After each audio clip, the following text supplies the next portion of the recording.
नामर्द शब्द तो सबने सुना है, ना औरत शब्द किसी ने सुना नहीं है। पर क्या अगर कोई शारीरिक रूप से कुछ अलग बनाया तो भगवान नहीं है ना प्रकृति में, तो अगर बनाया गया है लेकिन वो शख्स अपने आप को आइडेंटिफाई करता है एज अ फीमेल और एज एनीवन, तो क्या समाज को हक है उसे किसी ना वुमन अनवुमन कहने का? तो इसीलिए इस मूवी का जो टाइटल है वो अनवुमन है, सो दैट लोगों को थोड़ा सा सोचने पर मजबूर किया जा सके। इसकी फिल्म की जो प्रेरणा है आपको कहाँ से मिली, किस तरह से मिली आपको? बचपन में जब छोटी थी तो शादियों पे किन्नर समाज आया करते थे, नाच गाना करते थे। तो तब ना जब बच्चा होता है ना उसके पास कोई कंडीशंस अप्लाई वाला दिमाग नहीं होता है, उसे नहीं पता, उसके लिए तो कोई चीज़ सुंदर है, जो चीज़ अच्छी है वो अच्छी है। तो मैं देखती थी, मुझे याद है एक किन्नर समाज से ही एक आई था, वो बहुत अच्छा नृत्य कर रही थी, मुझे नृत्य बहुत पसंद है देखना। तो मैंने क्या देखा कि लोग ना फुसफुसाहट कर रहे हैं ऐसे करके, तो मुझे उस वक्त समझ नहीं आया कि ये तो इतना अच्छा नृत्य कर रही है, ये लोग फुसफुसा क्यों रहे हैं और ऐसे भवे क्यों चढ़ा रहे हैं। तो धीरे धीरे बड़े हुए और समझ में आया कि हमारे समाज में किस प्रकार से हम उनकी तरफ रवैया रखते हैं। वैसे वक्त बदल रहा है, धीरे धीरे काफ़ी अवेयरनेस आई है, मेन स्ट्रीम में सरकार समाज के कई लोग उनको जोड़ने की कोशिश कर रहे हैं और वो खुद भी एम्पावर हुए हैं, लेकिन काफ़ी चीज़ें अभी तक पहुंचनी है, आगे जानी है। तो वहीं से प्रेरणा मिली, क्यों ना एक खूबसूरत प्रेम कहानी बनाई जाए, एक लव स्टोरी, जिसका उद्देश्य है कि ये दो इंसानों के बीच की लव स्टोरी है। हम नहीं दिखाना चाह रहे हैं कि वो किन्नर है, वो नारी है, वो पुरुष है, वो बस दो इंसानों के बीच की कहानी है। पर क्या समाज के लिए ये बहुत है कि दो इंसानों के बीच प्रेम हो सकता है, या समाज उनको बांधता है एक विशेष शरीर में, जिस शरीर को लेके आप पैदा हुए हैं। तो इस कहानी को दिखाने की प्रेरणा मुझे वहाँ बचपन से मिली, जिसको मैंने लिखा और फिर डायरेक्ट किया। जैसे आपने नामर्द के बारे में कहा, तो वो कहीं ना कहीं एक पुरुष में कमी होती है, क्या औरतों में भी इस तरह की कमी होती है? मैंने नहीं कहा कि ऐसा कुछ भी कमी होती है। होता क्या है, बार बार वही बात है, आपको प्रकृति ही बनाती है किसी भी तरीके से, तो कोई भी चीज़ अप्राकृतिक कैसे हो सकती है? जब हमें भगवान ने ही जन्म दिया है तो हम नाकाफी कैसे हो सकते हैं? ये तो हमारी सोच है ना, जो हम दूसरे इंसान पर अप्लाई कर रहे हैं। तो इसीलिए मैंने कहा कि ऐसा होता नहीं है। आज अगर मैंने इस कहानी का टाइटल ऐसा रखा है तो आप खुद ये सवाल पूछने, क्योंकि आपके दिमाग में भी वो प्रश्न कौंध रहे हैं, यही इसका उद्देश्य था। Pallavi ji and Kanak, I would like to congratulate you, बहुत ही अच्छा कंसेप्ट आपने हम सबके सामने लाया। It's a very OG story and we really appreciate your all the efforts whatever you have come bring it on us. ये जो अनवुमन कंसेप्ट है, it's a very that kind of concept जिसको आदमी खुल के बात नहीं करता है समाज के सामने में। क्या कुछ चीज़ें, काफ़ी कुछ वर्डिक्ट भी चलते आ रहा है सुप्रीम कोर्ट के साइड से भी काफ़ी, उसके फैसले कितने ज़्यादा असरदार रहे हैं आपकी पूरी फिल्म मेकिंग के टाइम में? जब तक आपके जब आप शूट कर रहे थे, कितना कुछ डिफरेंस ला रहा था वो? जब मैं रिसर्च करना स्टार्ट किया मैंने, और धीरे धीरे, क्योंकि जैसे मैंने कहा बचपन से ये सवाल पहुंच रहा था, और धीरे धीरे मैंने और पढ़ना शुरू किया। मैंने कई इंटरव्यूज़ देखे, बाइट्स देखे ऐसे लोगों के जो इन दिक्कतों से गुजरते हैं, और साथ ही साथ मैं अपने सुप्रीम कोर्ट के अलग अलग वर्डिक्ट भी देख रही थी। They are doing commendable job, no doubt.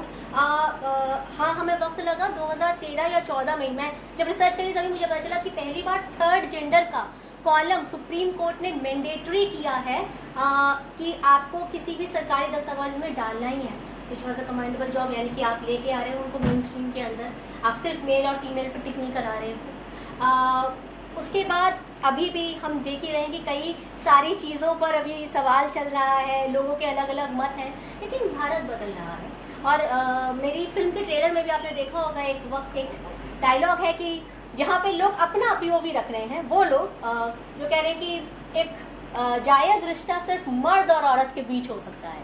तो ये प्रश्न उठा रहे हैं अपने फिल्म में, और देखते हैं। And what your take on that कि ये जो फ्लक्चुएटिंग डिसीजंस जो है, जो कि कभी जो सेम सेक्स रिलेशंस का जो मायने है भारत में, उसके ऊपर जो वर्डिक्ट्स दिए जाते हैं, कभी हाँ रहती है उनकी, कभी ना रहती है। अभी बीच में उन लोगों ने वापस से एक जगह उसकी रजामंदी दी थी, बाकी कुछ दिन बाद ही फिर उन्होंने मना कर दिया था। So what's your take on that? Bringing up this content will surely help. और जैसा कि साथ ही में आजकल ओजी कंटेंट जो है बहुत ही उसको प्रायोरिटाइज किया जा रहा है, ऑस्कर में भी द विस्परिंग एलिफेंट्स जो मूवी थी वो अपने ओजी कंटेंट होने की वजह से ही उसको रिकॉग्निशन मिला वहाँ पे. So do you think your unwoman to be at that point somewhere?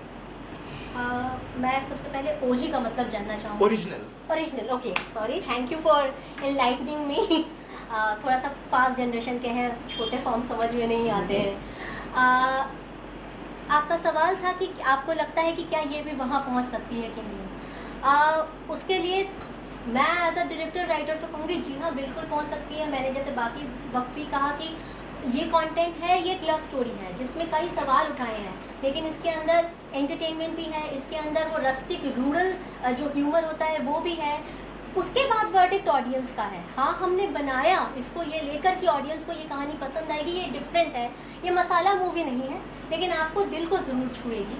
और क्या कहते हैं, आगे जैसा आप कह रहे हैं तो वर्डिक्ट ऑडियंस का रहेगा. हम बस यही कह सकते हैं कि एक बहुत ही ऑनेस्ट कोशिश है और काफ़ी फाइनेंशियल क्रंच झेल के, पैंडमिक के क्रंच झेल के, हम सब फर्स्ट टाइम फिल्म मेकर्स हैं यहाँ पे. एनएसडी के जो ग्रेजुएट्स हैं वो कलाकार हैं, कनक हैं जिन्होंने बहुत बहुत मेहनत की है. She is the first time, she is done a very good job. भगवान सर है, तो उन्होंने कहा, सब ने बहुत ही ना ऑनेस्ट अपनी तरफ से एफर्ट किए हैं. और एक चीज़ मेरे मतलब घर ने मुझे सिखाया है कि अगर आपने ऑनेस्टी से कुछ बनाया, ईमानदारी से बनाया और अपने काम के प्रति ईमानदार रहे, तो फिर मतलब जैसे कृष्ण भगवान भी कहते हैं, कर्मण्येवाधिकारस्ते मा फलेषु. And Kanak, I would like to know from your side कि व्हाट वाज योर रिलेटेबिलिटी जब आप इस किरदार को निभा रही थी. तो एक पॉइंट ऑफ जो रिलेटेबिलिटी होती है उस किरदार को निभाने के लिए, उसमें अपने आप को ढालने के लिए, तो व्हाट वाज दैट और कैसे आपने उस पूरे चीज़ को परस्यू किया, अगर आप उसके बारे में हमें बताना चाहें तो. Absolutely. Thank you for asking me that question. I feel unfortunately a cisgender female assigned at birth is also a marginalized community in our country. Yeah. Which is how it is for the queer community too. And there is no comparison when I say this, but at the same time I feel that जब ये role मेरे पास आया था, तब I was someone who asked my casting director that how are we not reaching out to someone who belongs to the community, like who identifies as a trans person or an intersex person. But they said that we were all in the middle of the pandemic. It's actually difficult to find representation in the queer community with our limited resources and databases. And then I just took it upon myself as an actor to live this story in the most honest way possible, and that's exactly what I tried to bring out as Samri. How do you see your pattern of character, जैसा उसको treat किया गया पूरी movie में, was it justified as, अगर उसको हम बाहर के जो हमारा सोसाइटी है अगर उसमें वैसे ट्रीट करें तो it was good according to you for that? Like एक टाइम पे, जैसा मैंने जितना ट्रेलर में देखा है उसके हिसाब से मैं बता रहा हूँ आपको, स्टार्टिंग में एक पॉइंट ऑफ टाइम पे जब रियलाइजेशन नहीं था कि ऐसा कुछ है, उस टाइम पे उसको एक्सेप्टेंस मिली. वहीं पे जब चीज़ें पता चली बाकी लोगों को तो वो वहाँ पे एक एक्सेप्टेंस नहीं रही. और फिर उसके बाद अब जो लड़ाई रही थी वो उसके पिता को बताने में रहा वहाँ पे कि हाँ we are also a part of this community and we can sustain over here. So, how do you see your treatment, the pattern of treatment of your character? So पहली बात तो आपको पिक्चर देखनी पड़ेगी, क्योंकि पिता तो है नहीं इस पिक्चर में, पर पिता तुल्य है वो ताऊ. हाँ, पिता तुल्य ताऊ है.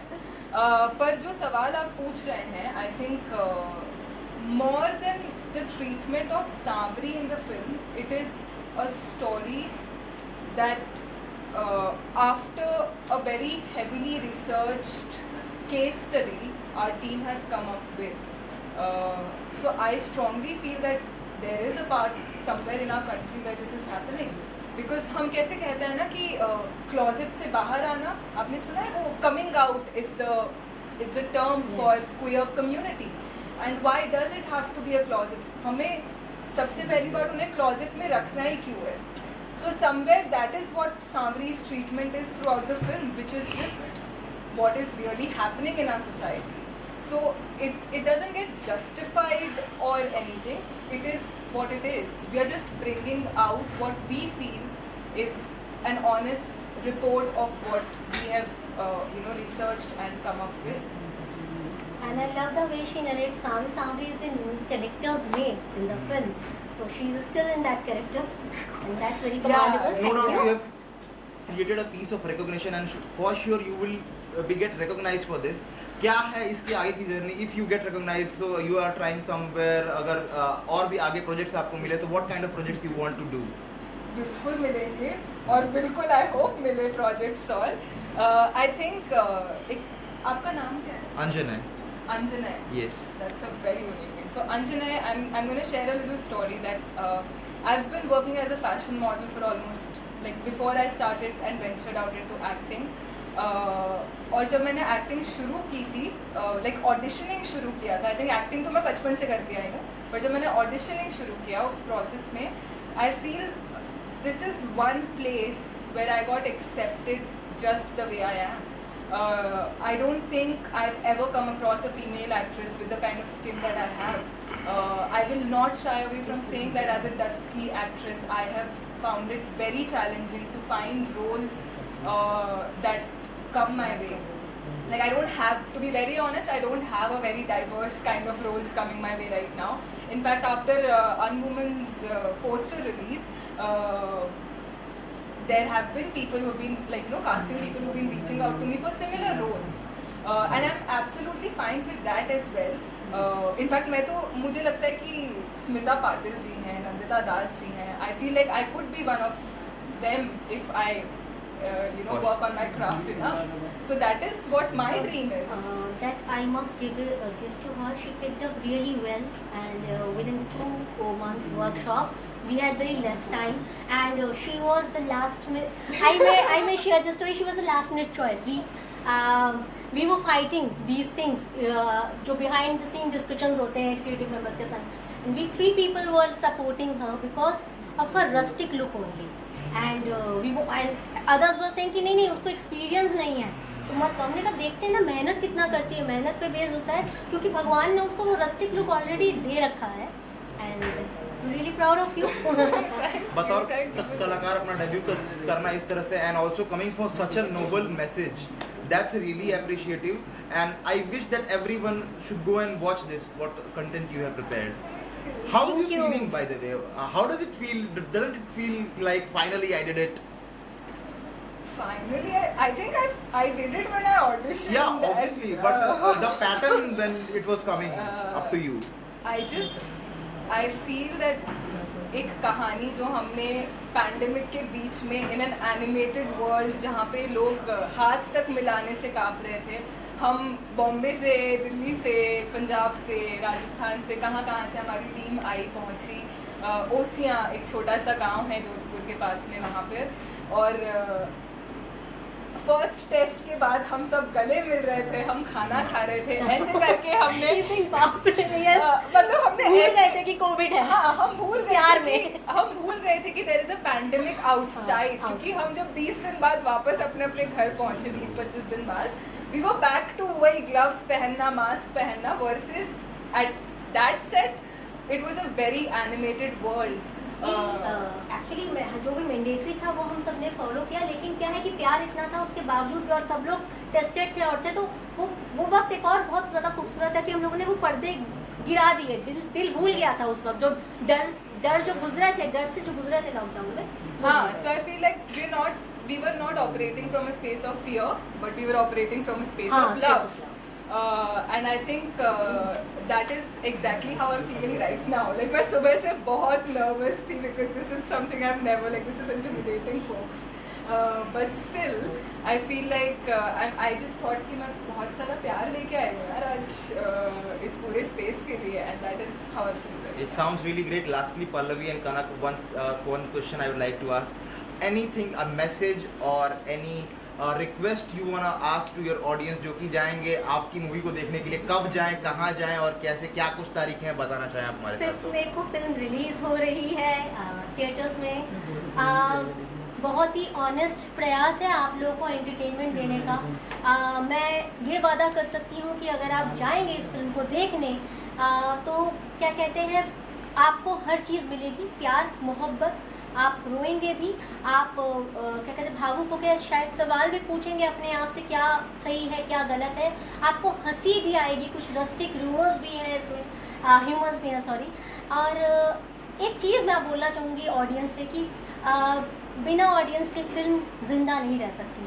ऑडियंस शायद फिल्म के बिना ज़िंदा रह लेंगे एंटरटेनमेंट में। तो आज सब लोग कंटेंट बात कर रहे हैं, बढ़ावा दे रहे हैं, तो हमारी इस फिल्म को भी बढ़ावा दीजिए, क्योंकि एक फ़र्स्ट टाइम फिल्म मेकर्स का स्ट्रगल है, इसमें उनकी ईमानदारी बढ़ती है, पूरी कोशिश की गई है कि जब वो आप हम पर वक्त इन्वेस्ट करें, पैसा ठीक है 300-400 की टिकट आती है, सबसे ज़्यादा आप हमें अपना वक्त देते हैं, तो जब आप हमें वो वक्त दे रहे हैं तो हम भी आपके उस वक्त का पूरा क्या कहते हैं मान रखें, ये कोशिश के साथ हमने वो फिल्म बनाई है, तो ज़रूर देखिए। पल्लवी जी, मेरा एक सवाल आपसे है, बीइंग ए फीमेल डायरेक्टर मुझे बहुत खुशी है कि आपने बहुत धन्यवाद। बढ़िया ट्रेलर जिसे मैंने देखा मुझे बहुत अच्छा लगा।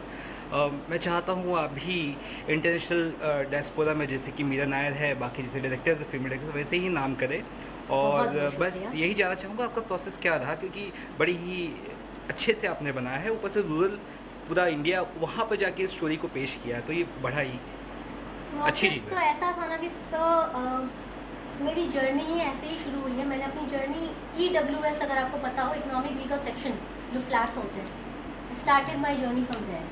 और हाँ, मेरे परिवार में ना पढ़ाई पे बड़ा जोर दिया जाता जी। था, तो पढ़ाई अच्छी करवाई गई और स्ट्रगल मेरा रहा। तो क्या है ना, बहुत ज़्यादा मुझे ऐसा नहीं है कि बहुत ज़्यादा सोचना पड़ा। मैं आती हूँ उस वर्ल्ड से हूँ सर कि जहाँ पे ना माँ बाप कहते हैं 4 लोग बोलेंगे, तो लिखने में ना वो वक्त वो हेल्प कर जाता है। कपड़े ऐसे पहनो, ऐसे मत पहनो, 4 लोग बात करेंगे, दुपट्टा अच्छे से ढक लो। तो मैं उस वर्ल्ड से मैं 17 साल से राइटिंग में हूँ, मैं एडवर्टाइजिंग में बड़े कैंपेन्स किए हैं, पर हाँ, मेरी जो अपब्रिंगिंग है वो वहीं से है। और तो क्या है, लिखने में मैंने वो सारा उड़ेल दिया जो मैं बड़े होते हुए देख रही थी, जो आक्षेप मैं सुनती थी, कभी अपने लिए भी, कभी अपने दोस्तों के लिए, कभी किसी और के लिए। और देखा है पानी की किल्लत क्या होती है, कैसे घर में खाना बनता है, क्या बनता है, तो वो सब डाल दिया बस लिखते हुए। तो प्रोसेस वहीं से शुरू हुई। Thank you. कनक, मेरा एक सवाल आपसे है, हम बातें तो बहुत करती हैं, कल को आपकी शादी होती है, आपके बच्चे होते हैं, तो आपको इस तरह के बच्चे पैदा होते हैं लेस्बियन में इंटरेस्ट रखने वाले या गेज में, तो आपका रिएक्शन क्या है? तो सर, सबसे पहले तो मैं इस पर एक्चुअली स्टडी और रिसर्च कर रही हूँ। आई थिंक इस फिल्म के बनने के बाद मैंने अपने आप को ज़्यादा एजुकेट किया है in all 3 verticals, gender, sex and sexuality. मुझे ऐसे लगता है कि अगर मेरे बच्चे लेस्बियन हों, बाइसेक्सुअल हों, गे हो, ये उनकी सेक्सुअलिटी है, इसमें मेरा कोई दखलंदाजी नहीं है। जेंडर हमें हमारी सोसाइटी बताती है कि कौन औरत है, कौन आदमी है, कौन औरत नहीं है, कौन आदमी नहीं है। ये भी हमें ये जो जेंडर के पैरामीटर हैं, ये सोसाइटी ने हमारे लिए डिफाइन कर दिया है। So because you asked this question as a personal question to me, I feel कि जब मेरे बच्चे होंगे, आई थिंक कि हमें बचपन से जो बता दिया जाता है ना कि तुम लड़की हो और तुम लड़का हो, just because of our biological sex, I think I would never do that to my child. मुझे ऐसे लगता है कि जैसे वो कमिंग आउट वाली जो मैंने बात बोली कि हम कैसे वहाँ तक पहुँचते हैं ना, in the queer community, the people that I know of at least, they say that हमें पता चला या हमने ये इन्वेस्टिगेट किया और पता चला। मुझे ऐसा लगता है कि मेरे बच्चों को मैं बोलूँगी कि तुम इन्वेस्टिगेट करो, एंड जब तुम श्योर हो तब मुझे बता देना, नहीं बताना हो तो मत बताना। I genuinely feel that all this gender, sex and sexuality is something that is so interpersonal to an individual. And the more we try to make a taboo out of it, the more we are just failing as a society. मतलब So ये I- सवाल आपसे yeah. भी है मेरा, जी। जैसे कि आपने खुद ने माना ये जो चीज़ें चली आई है तो कई सदियों से चली आ रही है, आपको नहीं लगता है फिल्म मेकर और जितने भी फिल्म मेकर खास करके इस तरह के सब्जेक्ट को हम लोग ग्लैमराइज करके कहीं ना कहीं जो संसार चल रहा है नॉर्मल, उसके साथ छेड़छाड़ कर रहे हैं हम लोग? ऐसे ठीक नहीं है कि एक औरत आदमी से शादी करें और एक आदमी को औरत से, जो चल रहा है चुपके से उसको चलने दे दें, इसको ग्लैमराइज ना करें। जो बच्चों को नहीं मालूम है वो भी सीख रहे हैं, तो ये सही लगता है एज ए फिल्म मेकर आपको? आप कह रहे हैं कि जो चलने दे रहा है चलने जी, दें। बिल्कुल। सर, 18वीं शताब्दी में सती प्रथा भी चली रही थी, कोई राजा राम मोहन रॉय थे जिनको बेदखल किया गया उनके उससे, लेकिन वो डरे नहीं और उन्होंने उस चीज़ को रुकवाया। वो ईश्वर अच्छी चीज़ चंद्र थी ना। विद्यासागर, वो अच्छी ईश्वर चीज़ चंद्र सर, मर रहा था कोई। अच्छे और बुरे का, हम कुछ अच्छे और बुरे का डेफिनेशन कौन थे? मतलब अनलॉजिकल चीज है, मैं सोच रहा, ऐसा नहीं लगता आपको? मेरी पर्सनल व्यक्तिगत राय है। सर यही वही चीज़ हम होता क्या है ना, ये मेरा पर्सनल एक डेफिनेशन है, मेरी संज्ञा है कि मैं सोचती हूँ कि शायद ये गलत है या बुरा है। हमारे खुद के स्क्रिप्चर्स में कहा गया है, आपको जैसा बनाया, इतना खूबसूरत है सनातन धर्म, आपको जैसा बनाया गया है आप अपने स्व को ढूंढो। तो अगर मान लीजिए मेरे अंदर जिस प्रकार की फीलिंग्स आती हैं, भावनाएं आती हैं किसी लड़के को देखकर, मान लीजिए भगवान ने उसे ऐसा बनाया है कि किसी लड़के को देखकर वैसी भावनाएं आए, तो वो भावनाएं हम कौन होते हैं उसे गलत या सही कहने वाले? मतलब हम बात गलत और सही की कर ही नहीं रहे मैडम। जो ग्लैमराइज करके जिन लोगों को नहीं पता है वो भी आकर्षित हो रहे उस चीज को नहीं लेकर सर, सवाल ऐसा है कोई मैडम नहीं मेरा। है, ऐसा नहीं हो सकता कि मैं ऐसे तो पैदा है, नहीं चलने हुई। दो, लेकिन नहीं ग्लैमराइज करके सर, और लोगों को इन्वॉल्व ना करो, मेरा ये बिल्कुल सवाल सही है। नहीं, आप कह रहे हैं इन्वॉल्व ना करें, हम कह रहे हैं कि ऐसा नहीं होता है कि मैंने फिल्म बना दी तो कोई जिस प्रकार से पैदा हुआ है बाय बर्थ वो बदल जाएगा, ऐसा नहीं होता। ये मैं बहुत तो बोला ही ही नहीं जा रहा मैडम।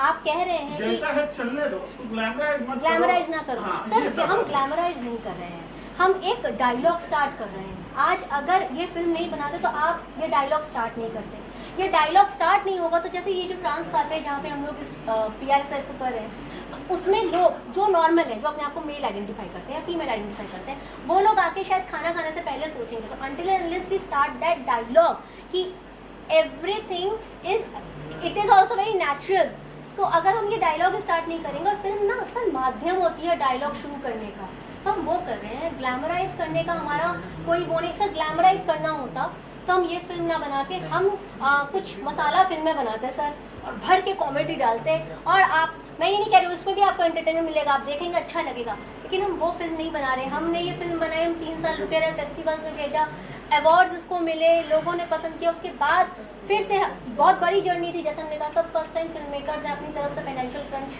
को झेलते हुए हम लोग अब रिलीज़ की तरफ जा रहे हैं। तो सर डायलॉग स्टार्ट करवाना है तभी ये फिल्म बनाई है, वरना तो हम कुछ और बनाते। Thank you.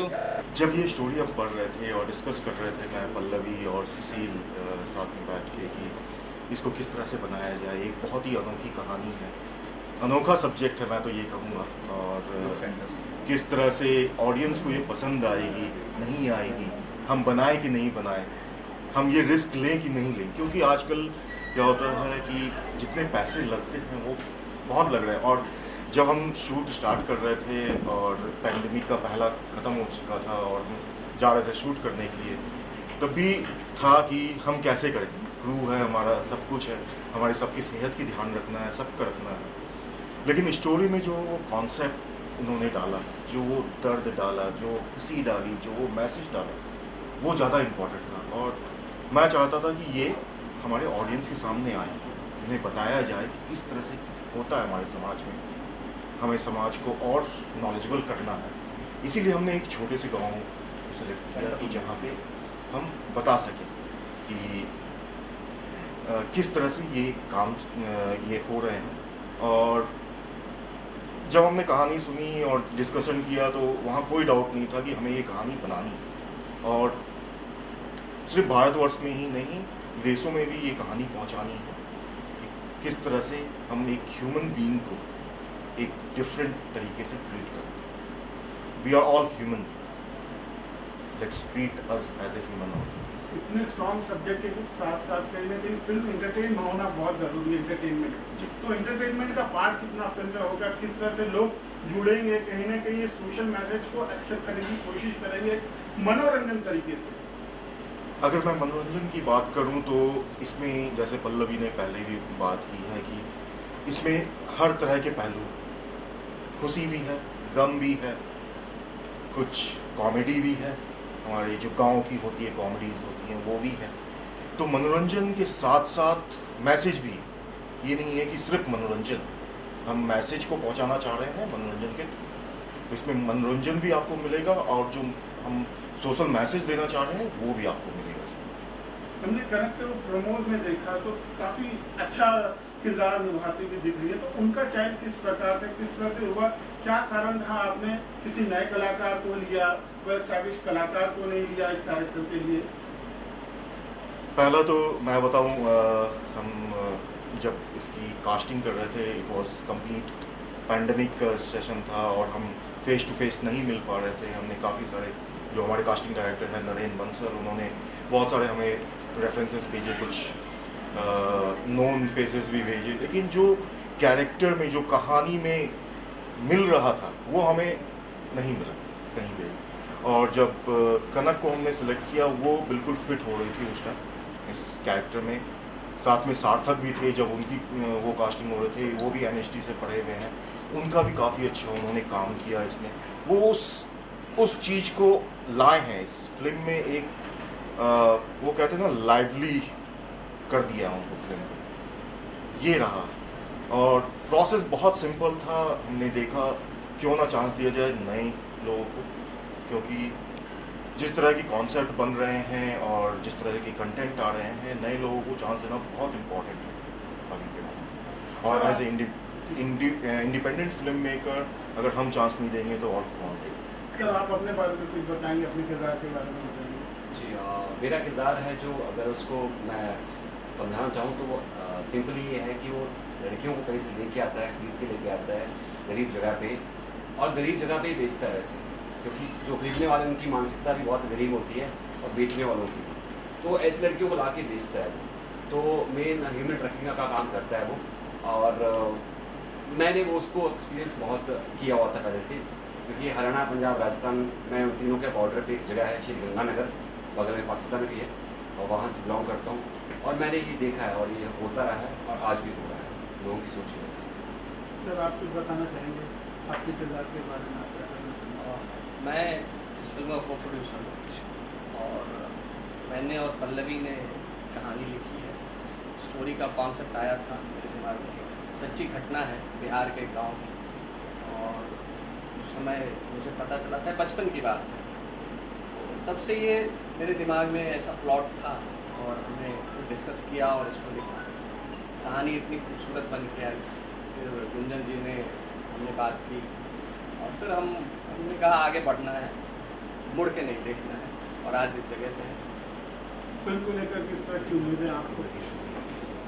तो ये फिल्म, ये ऐसी फिल्म है, इसको हम कमर्शियल पूरा तो नहीं कह सकते, लेकिन कई लोगों से, कई बड़े बड़े जो सिनेमा, मैं कहूँगा ये सिनेमा है, और जो सिनेमा को समझते हैं उन्होंने मुझे कहा है कि ये ऐसी फिल्म बनी है जो लोग अपने घर के लाइब्रेरी में रखना पसंद करें। तो इस तरह के कॉम्प्लीमेंट्स मिले हैं हमें। किसी को कुछ पूछना है? आखिर में सर पब्लिक को क्या कहना चाहेंगे, कब रिलीज हो रही फिल्म, क्या कहेंगे? ये फिल्म 5 मई 2023 को रिलीज़ हो रही है। 70 सिटीज़ में, मेजर मेट्रो सिटीज़ को हमने कवर किया है, और हम चाहते हैं कि ज़्यादा से ज़्यादा ऑडियंस आए और अनुभव करें इस फिल्म को, इस कंटेंट को सहारे हमें प्रोत्साहित करें कि हम आगे जाके भी कुछ इस तरह का हम फिल्म बना सकें। Thank you so much sir.